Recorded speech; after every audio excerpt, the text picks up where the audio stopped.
días, buenas tardes, soy Jordi Ávila, soy desarrollador y estudiante de software en la universidad. Y bueno, en el video de hoy voy a introducirlos a la evolución de la interacción humano-computadora. Bueno, vamos a hablar un poco sobre la historia de la interacción humano-computadora, de dónde venimos y dónde estamos, lo que es el concepto, lo que es la ciencia de la interacción humano-computadora. Bueno, esta ciencia surge en la década de los 80. Recordemos que cuando hablamos de interacción humano-computadora estamos hablando de esta interfaz invisible, de hacer que las cosas sean muy usables, ¿no? O tratar de mostrarle a las personas la forma correcta de usar un dispositivo. Entonces, como les decía, el concepto, la ciencia de la interacción humano-computadora surge en la década de los 80. Sin embargo, podemos hablar de las precuelas, ¿no?, de la interacción humano-computadora, y para eso tenemos que volver hasta uno de los primeros temas, que es la revolución industrial. Bueno, ¿qué les puedo decir? Durante la revolución industrial fue donde empezaron a aparecer las primeras observaciones. Se empezaron a tener en cuenta por primera vez las características del cuerpo humano en el diseño de la maquinaria. Hoy en día hablamos de la usabilidad, hablamos de la interacción humano-computadora, donde el objetivo es la comodidad, que la persona que puede hacer lo que quiere hacer sin pensar con qué lo está haciendo. Cuando llegamos hasta la revolución industrial, el objetivo era diferente. No se tenía en cuenta en ese momento las comodidades, como pueden ver en la imagen ahí. Se trabajaba con maquinaria pesada, se tenía en cuenta más lo que es la eficiencia. Era diferente, no se tenía en cuenta eso, ¿no?, la comodidad del operario, sino la eficiencia de su trabajo. Lo que se buscaba acá, en estos orígenes que tiene la revolución industrial, era diseñar básicamente maquinaria que sea más eficiente y más rápida de usar. Entonces, arrancamos en la revolución industrial, como una precuela de lo que es la interacción humano-computadora. Recién, en la Segunda Guerra Mundial, se empieza a hablar un poco sobre el diseño de maquinaria teniendo en cuenta la comodidad, la usabilidad del operario en particular. Esto se vio reflejado en el diseño de las cabinas de los aviones, como está en la imagen. Estos aviones de guerra tenían diferentes botones y bueno, la distribución de los botones, las palancas, la forma como un piloto podía interactuar con su avión. Todo esto se vio afectada por la comodidad del piloto, por la situación en la cual se encontraba el piloto. Y lo que su cuerpo le permitía hacer durante este tiempo es que nace en Estados Unidos la Sociedad Americana de la Ergonometría, que vendría a ser nuestro tercer tema. Después de la Segunda Guerra Mundial, en este tiempo surgió esta sociedad en base a los problemas que tuvieron de incomodidad ciertas personas, los pilotos, como en el ejemplo anterior. Bueno, ¿qué es ergonometría?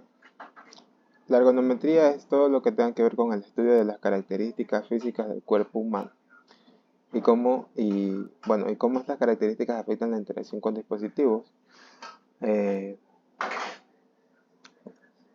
Con maquinaria trae dentro de lo que se conoce hoy en día como la ergonometría. La realidad es que, hay grandes estudios al respecto sobre esto. El tamaño de nuestras manos, nuestros brazos, la relación entre el tamaño del brazo con el antebrazo, el codo, el cuello. Todo esto está estudiado y todo eso se tiene muy en cuenta. Es algo que podemos ver muy seguido cuando aparecen gráficos como el de aquí. Podemos ver que indican cómo tenemos que sentarnos, cómo tenemos que ubicar el monitor, la altura del monitor, la de la persona, la mesa. Todo eso tiene que ver con la comodidad de la persona al usar un aparato y eso es ergonometría, la cual está muy relacionada con lo que hoy es la interacción humano-computadora básicamente. Bueno, Entonces, estábamos hablando de las precuelas de lo que es la interacción humano-computadora, pero obviamente nace en la década de los 80. Antes de eso, durante la década de los 70, principios, mediados más o menos de la década de los 70, ya existía la computadora para ese entonces, ¿no? Pero las personas usaban la computadora en ese momento, las personas que usaban la computadora en ese momento eran personas que se dedicaban, pues, básicamente, eran mayoría hobbyistas, ¿no? Eran aficionados, o también personal técnico específico en cada área, ¿no? Para el uso de las computadoras en el lugar donde estaban siendo utilizadas. Hoy en día nadie se levanta a la mañana pensando, quiero usar la computadora, quiero ejecutar el Word, sino que lo hacemos para ciertas metas, con ciertos objetivos.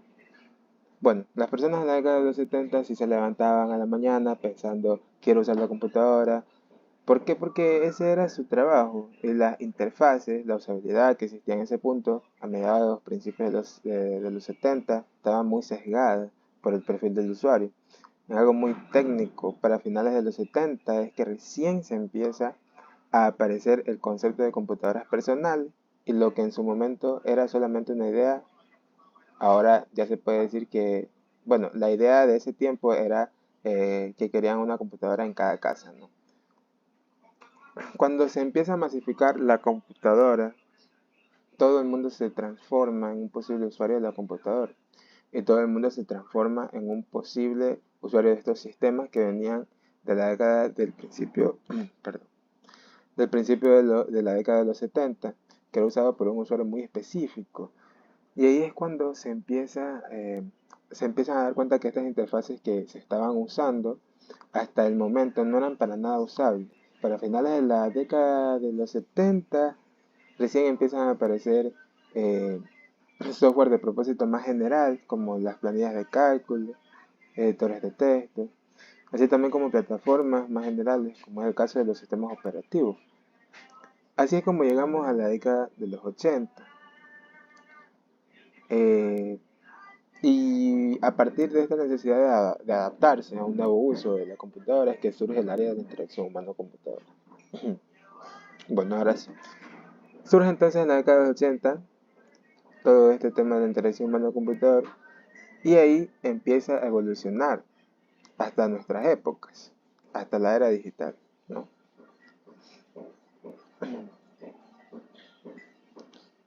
Em, bueno, se transforma en posible usuario, se empieza a dar cuenta de estas interfaces, ¿no? Y recién es que se evoluciona lo que es ahorita. Algo muy interesante de la evolución de interacción humano-computadora es que va de la mano con ciertas revoluciones tecnológicas. Nuestra forma de ver la computadora, ¿no? O nuestra forma de integrar la computadora a nuestra vida. Fíjense, por ejemplo, en los 80 tenemos la popularización de la computadora personal. Después, 10 años más tarde, en los 90, se empieza a aparecer lo que es Internet.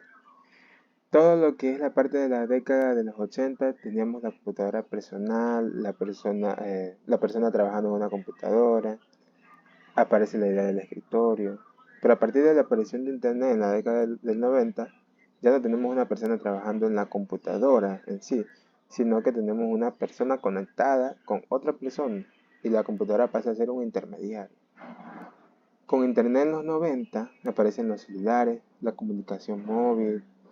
Digamos en el año 2000 se empieza ¿cómo se dice?, a masificar este tipo de tecnología y empieza a aparecer lo que conocemos como la computadora ubicua. Entonces empezamos a tener la computadora por todos lados como era la idea principal. Y esto se empieza a hacer más evidente, por ejemplo, con el paso de las décadas, ¿no? Del 2010 al 2020, o lo que estamos ahora, del 2024. Entonces, en todos estos hitos fue cambiando nuestra percepción que es una computadora y dónde está la computadora. Pasamos de una computadora como ese aparato grandote, como un televisor, eh, que hacía solo una cosa, ¿no?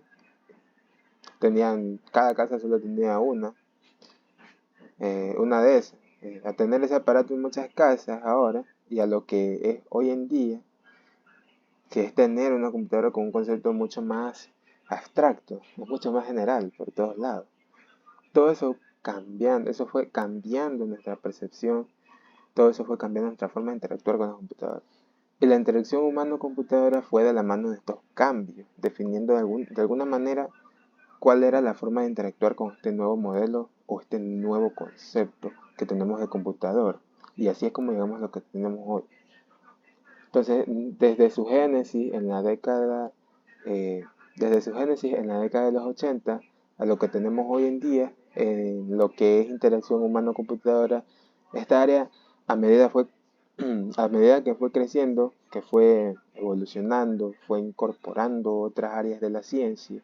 Si nosotros nos ponemos a pensar qué áreas integran hoy la interacción humano-computadora, nos vamos a encontrar que tomamos cosas de la psicología, el arte de la ciencia, de la computación, tomamos cosas de la inteligencia artificial y muchas otras áreas. Así es como ha crecido la interacción humano-computadora hasta nuestros tiempos.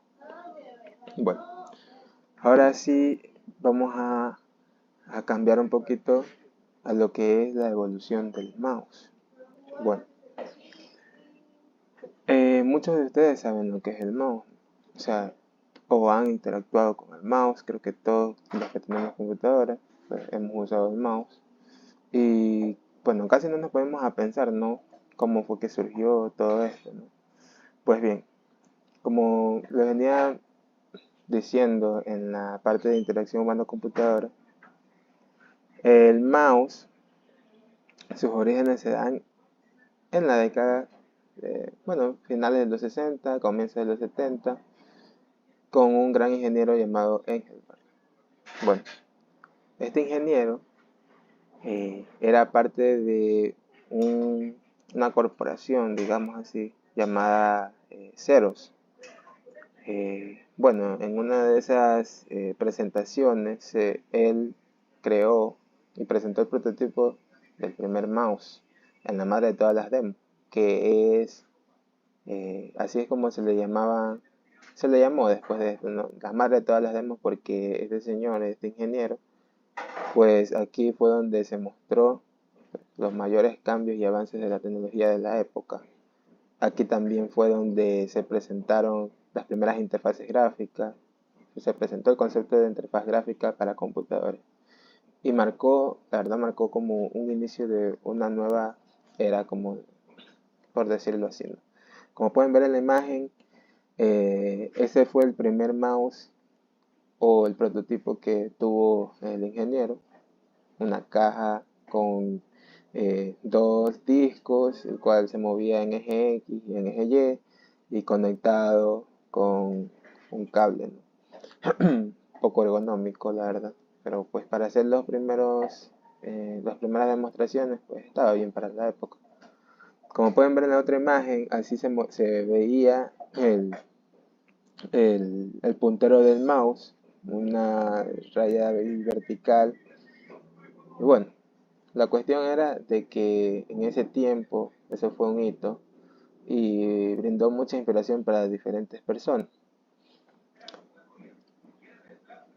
Luego se empezó a comercializar ese, esa nueva idea de proyecto. Y bueno, aquí dice que la primera aparición fue en las máquinas con interfaz gráfica de Xerox, donde trabajaba el ingeniero. Luego, Xerox nunca, no le puso mucha atención casi al, al mouse, pero nuestro, el creador de Apple, Steven, lo copió y, y bueno, lo copió para su ordenador llamado Lisa. Ahí fue donde utilizó eh, el concepto.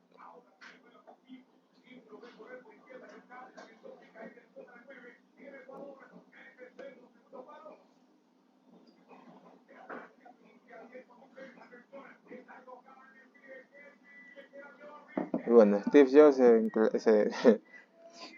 le dio más impulso, ¿no?, al mouse, creó los primeros prototipo. En la siguiente diapositiva vamos a ver cómo más o menos era. Bueno, aquí se ve, este es Lisa, y ahí, bueno, el creador de Windows lo pasó también las ideas de nuestro ingeniero Engelbart.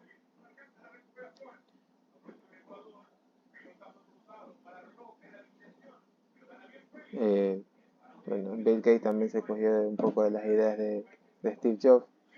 Y bueno, se pasó por extensión a otro sistema. No, se empezó a comercializar hasta lo que llegamos hoy en día. Bueno, aquí vemos el puntero. Dice, el cursor diseñado por Engelbart era una simple flecha apuntando hacia arriba, como vimos en la otra imagen. Sin embargo, este diseño vertical pronto demostraría adolecer de claras limitaciones técnicas y de usabilidad. Aquí vemos que en la primera imagen se ve vertical, pero es que la verdad que el diseño no cuadra del todo bien entre los diferentes componentes de un sistema. Porque si lo vemos bien, los sistemas, las aplicaciones siempre tienen componentes verticales u horizontales. Entonces como que se mezcla un poco, ¿verdad? Se ve un poco extraño porque te puedes hasta confundir porque por no saber dónde mismo está el puntero del mouse. La verdad, si me ponen, por ejemplo, el puntero en medio de una letra que yo podría interpretar como L o algo así, no lo vería bien. Entonces vemos en la otra imagen que se cambió ese diseño por un diseño más bueno hacia la vista, ¿no? Porque si este concepto lo tomaron porque, por ejemplo, cuando las personas intentan apuntar algo, siempre lo hacen de la forma así, ¿no? Como inclinada, así como está en la imagen, ¿no? En la imagen de fondo. Y bueno, así fue como cambió a este diseño, ¿no? Además que el ojo humano está diseñado como que para ver las cosas así, ¿no? O sea, que la parte de afuera se introduzca a la parte de adentro de una forma más inclinada para que tenga más precisión, esa es la palabra, para tener más precisión de dónde vamos a apuntar. Aquí vemos también una imagen comparativa de las primeras versiones de Windows y de Apple, las cuales tenían ya este diseño. El diseño ha cambiado con el paso del tiempo, pero principalmente han mantenido el mismo concepto. Y ya por último tenemos lo que es la simetría versus la simetría. Bueno, no sé si ustedes han escuchado o han visto de que siempre hay como un poco de polémica de que de los perfeccionistas que dicen que hay que no está totalmente equilibrado, que no hay simetría en Windows y que en Mac sí hay, así como está en la imagen de ahí, ¿no? Pero esto fue hecho a propósito, porque, como dice, el equilibrio óptico no siempre coincide con el geométrico y en ocasiones hay que realizar diseños desiguales para que el ojo pueda apreciar simetría. Entonces, básicamente, lo que hizo Windows fue adaptarse a las necesidades humanas, aplicar conceptos de econometría en el puntero. En MacOS también se ve bien, pero personalmente Windows no me desagrada del todo, incluso hasta me gusta más. Y eso lo vemos en muchas marcas porque, por ejemplo, en Nintendo Switch, como está en la imagen, se supone que debería estar en el centro, pero está un poquito más allá. Igual en Windows, si aplicamos el mismo Windows, perdón, en Google, si aplicamos el mismo concepto, como está en las líneas marcadas, se debería tener aquí, no debería ser más inclinado, el círculo no está del todo perfecto, así como está aquí en la imagen, acá abajo no es un círculo perfecto, está un poquito más hacia adentro, y incluso en el buscador no están los mismos píxeles arriba y abajo del buscador, ¿no? Entonces, pues todo eso tiene que ver un poco sobre la evolución del no. Y bueno, Eh, Eso sería todo.